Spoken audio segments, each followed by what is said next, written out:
მე ვარ ფერმერი დედოფლის წყაროს რაიონიდან. მარცვლეულის მოყვანას ვეწევი 92 წლიდან. შესავდი ძალიან დიდ ფართობებზე 4000 ჰექტრამდე, მაგრამ დროთა განმავლობაში თანდისთან შევამცირე. დღეისთვის ვამუშავებ სადღაც 400 ჰექტარს. შესავ სხვადასხვა კულტურებს, ხორბალს, ქერს, ფლესუზირას, სიმინდს.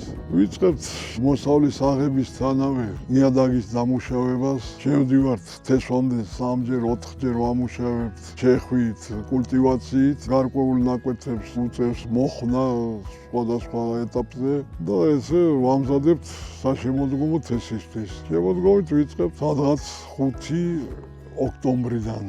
ძირითადად 5-დან ამინდის მიხედვით რა, როგორი იქნება ამინდი და ისა. ვიწყებთ შემოდგომის თესვას, განსაკუთრებით ხორბალს სასუქის გარეშე არ ვთესავთ, ფოსფორი და ამ ბოლო დროს 2 წელია ვიყენებთ ფოსფორთან ურევთ აგროფოსის ტერამილეს, რადგანაც ტერამილეში არის სწრაფად ხსნადი ფოსფორი და უფრო კარგ შედეგს გვაძლევს. შემოდგომიდანვე აძლიერებს მცენარეს. ასევე შემოდგომით აუცილებლი ამინდების მიხედვით ერთ წამლას მაინც ვატარებთ. ამ დროს ვიყენებთ აგროფორსის X-Tenders, Brexil Mix, Viviras.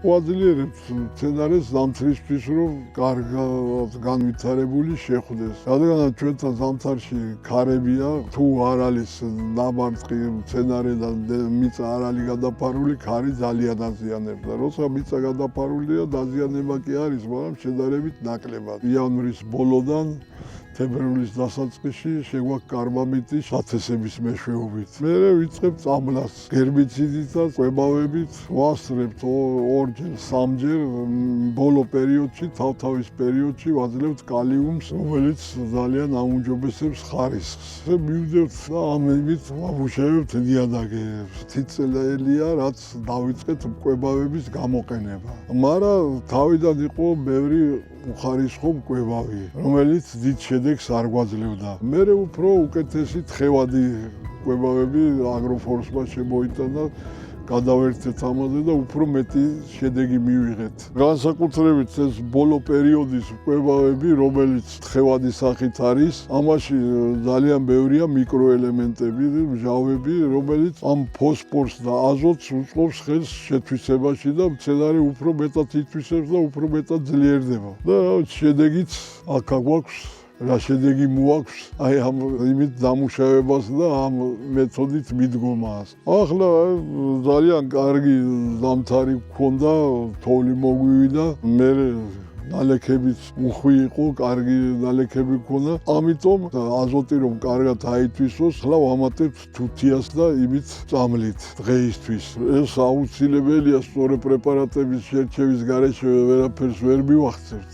და ძალიან დიდი გვერდზე დგომა არის აგროფორსიდან თავისი სპეციალისტებით, ასევე ყოველგვარი პრეპარატების მოწოდებით ყველანაირად გვიწყობს ხელს აგროფორსი.